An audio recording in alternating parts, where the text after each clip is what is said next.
everyone. Welcome to the Corbin Report. Testing this out right now, and this does not go well. Well, we'll find out. All right. Today we'll be talking about football, the NFL. A lot of news to update you on. I haven't done an episode, maybe let's see. I know it's been a while. So, we'll start off with some player reunions, as in players reuniting with their former coaches or going to cities they played with. And also, mainly that'll be in the middle, and also start off with where some players are and re-signing, players retiring, as in some former well-known players.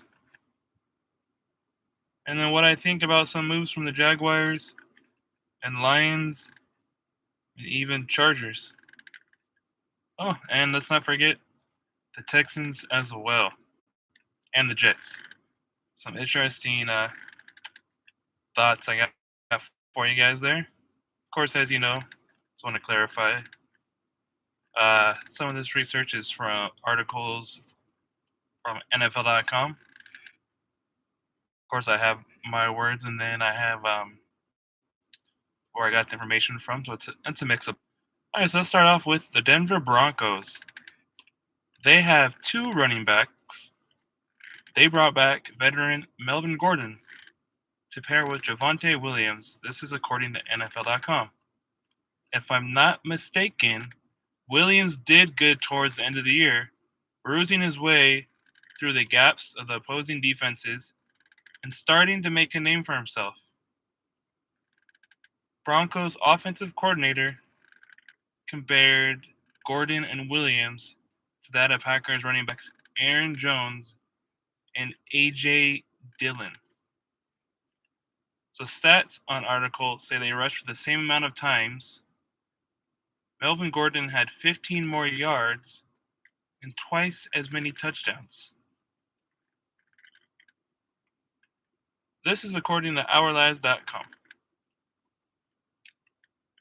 Denver now has a quarterback in Wilson, their running backs, receiver in KJ Hamler, Tim Patrick, Cortland Sutton, Jerry Jeudy. On defense, they have Bradley Chubb, Randy Gregory, Ronald Darby, Mike Purcell, and Pat Surtain. To me, what they don't have is an offensive line who is well known. My question is, can this offense and defense support each other this upcoming season? They did lose their tight end and Noah Fant to the Seahawks in the quarterback trade when they traded for Russell Wilson, in case you haven't been following along lately. All right, now on to the Detroit Lions. I think the Lions were smart in drafting Aiden Hutchinson to help their defense. Also got a good wide receiver in Williams. I believe in the championship game in college he got injured. I'm not sure if he balled out though. Jared Goff now has someone to throw to now that Galladay is gone. Galladay went to the New York Giants last season. They even have DeAndre Swift at running back. For defense, their cornerback Okuda is coming back from injury. They need some linebackers too. Also, according to OurLads.com, this is their 2022 depth chart. Lions offense, they have multiple receivers who either are new or have had moments for themselves in the past or college. They have Amon-Ra St. Brown, DJ Chark, who used to play for the Jaguars, and now Williams, who is from the University of Alabama, and tight end TJ Hawkinson. To me, they have a solid offensive line. Here is their offensive line, according to OurLads.com, their starters. If I say their name is wrong, forgive me. You have Penny Sewell at right tackle. Right guard, I'm not even trying to say his last name. You have Valtai. center Frank Ragnow, left guard Jonah Jackson, and left tackle Taylor Decker. Their defense will need an upgrade, in my opinion. They made the right choice in selecting Hutchinson, and they have Michael Brockhart's at defensive end.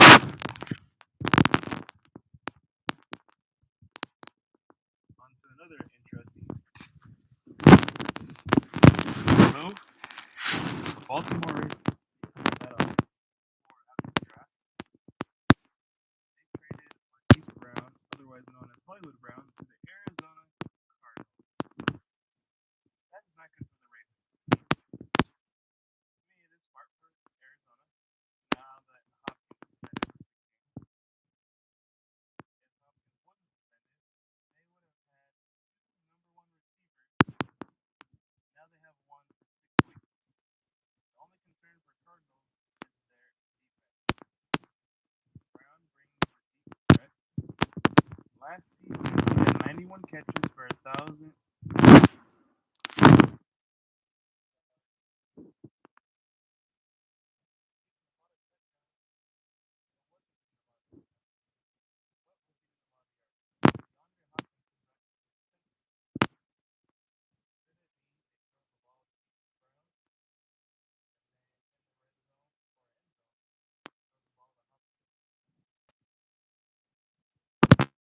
Another trade with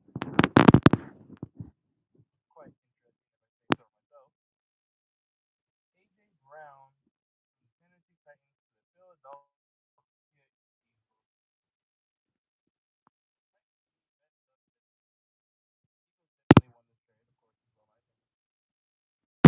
Now they have receivers in Devontae Smith, A.J. Brown, and Whiteside, who's going to be a tight end, and they have running backs and a quarterback. On defense, they have Fletcher Cox and Darius Slay. They just need a linebacker for a complete player in all three levels of defense. Their defense needs help. All right, on to the New York Jets. Question is, do they have a running back now? They drafted Breece Hall, according to NFL.com, and he was the first running back drafted and was in the second round. I forgot the Jets had C.J. Mosley on defense. Someone who I think can be a leader. I looked up depth chart on OurLads.com. The Jets do have receivers. Some are new, some are veterans. Then this season, will they make a name for themselves? Running back Hall could have a mentor in Tevin Coleman, who made it to the Super Bowl with the Falcons. Also, head coach Salah made it with the 49ers. Salah says quarterback Zach Wilson is making progress after Jets drafted Darnold, who could have been their franchise quarterback. They drafted Wilson. And Darnold went to the Carolina Panthers.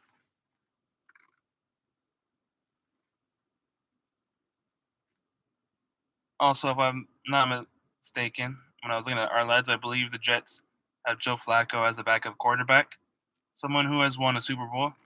And could he be the mentor for Zach Wilson, helping him out? All right. On to another team who didn't do quite so well last season, the Houston Texans.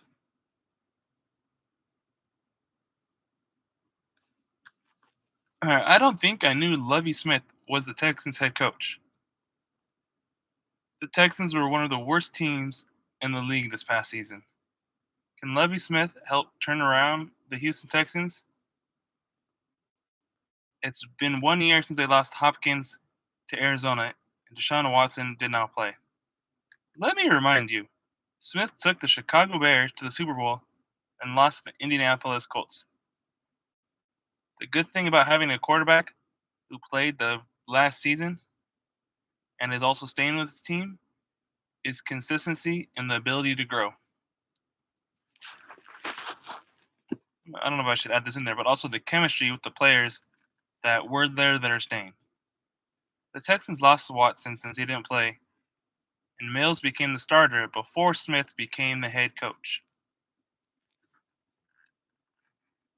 On May 11th, Jerry Hughes from the Buffalo Bills signed with the Texans. The Texans need help on defense, and I would say, well, actually, the Texans need help in general. I would say that's a start to helping this team out. On to the next one, we have a reunion coming. Yes, we do. It has to do with the New Orleans Saints. We got two players going back to Louisiana who both played at LSU, and Tyrann Mathieu, aka Honey Badger, and Jarvis Landry. Let's not forget the Saints also have Marcus Mays, who came from the Jets. The Saints defense is improving. Matthew has won a Super Bowl with the Chiefs and brings that to the Saints team that is hungry now that Breeze and coach Sean Payton retired. Landry, now they have a decent wide receiver group, and they also have a cornerback tandem. Landry also can be a one receiver slot, two guy, or Landry has the ability to be any option for receiver. 1, 2, 3, 4, or any, you name it. Alright, back to the West Coast. I might have already said this. Chargers they add another defender in Kyle Van Noy. Their defense is becoming stacked. They have J.C. Jackson, Kyle Van Noy, Khalil Mack. They already have Derwin James and Bosa. Their offense is pretty much the same as the previous season. They lost Melvin Ingram to the Chiefs, who went to the Steelers and then signed with the Dolphins. The LA Chargers will compete again like last season. I think this with the mix of prominent players they have in their about the Dolphins staying, well, I guess Florida's East, AFC could be West, who knows.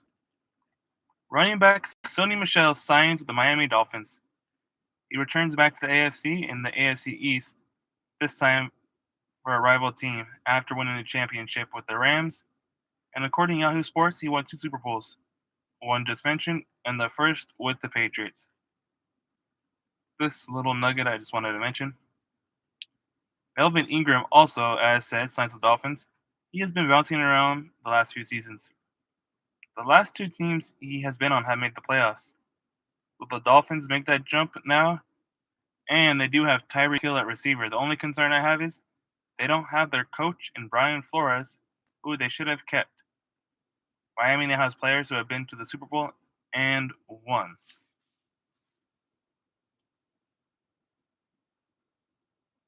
Let's go back, talking about reunions.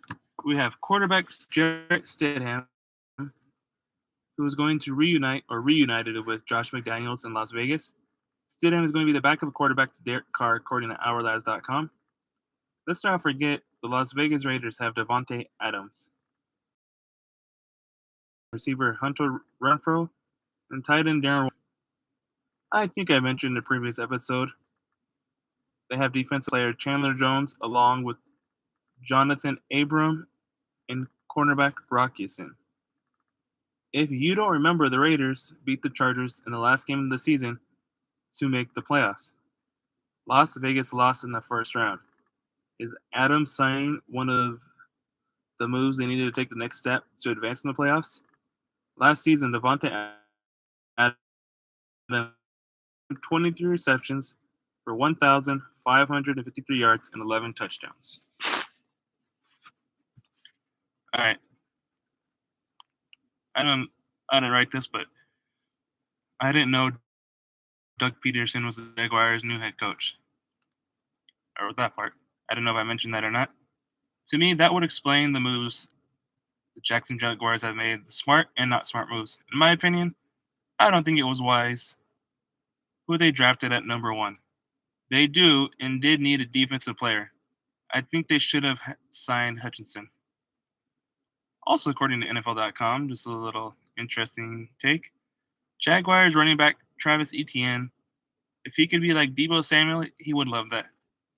Jaguars do have Robinson and Etienne. Their quarterback is Trevor Lawrence, who played with Travis at Clemson. To me, they need some receivers and maybe a defense. Etienne, from what I remember, is a quick back. If I'm not mistaken, without researching, I think he is tall. Running back Philip Lindsay finds home with Colts. At one point, he was a 1-2 threat with Royce Freeman in Denver. Then he went to Houston and Miami. Now, he's with the Colts in Indy.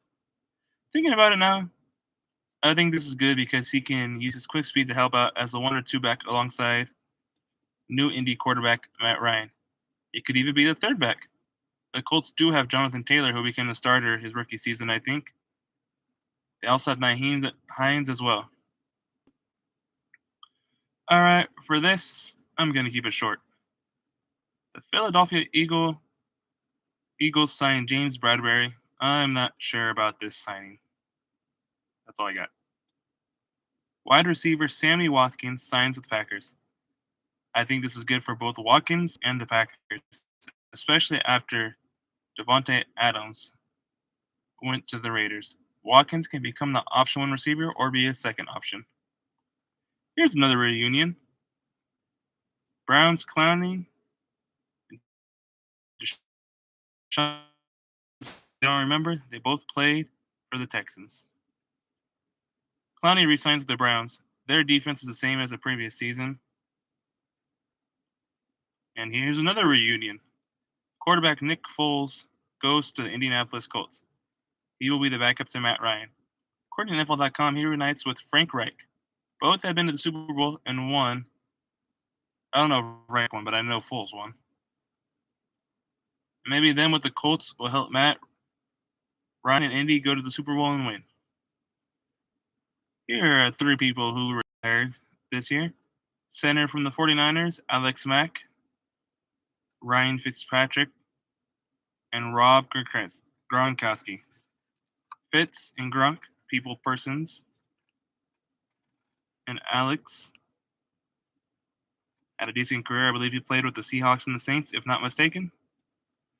And last but not least, defensive player Minkah Fitzpatrick signs extension with the Pittsburgh Steelers. Did I mention this?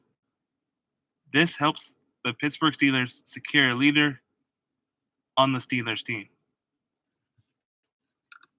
The Steelers did make the playoffs last season.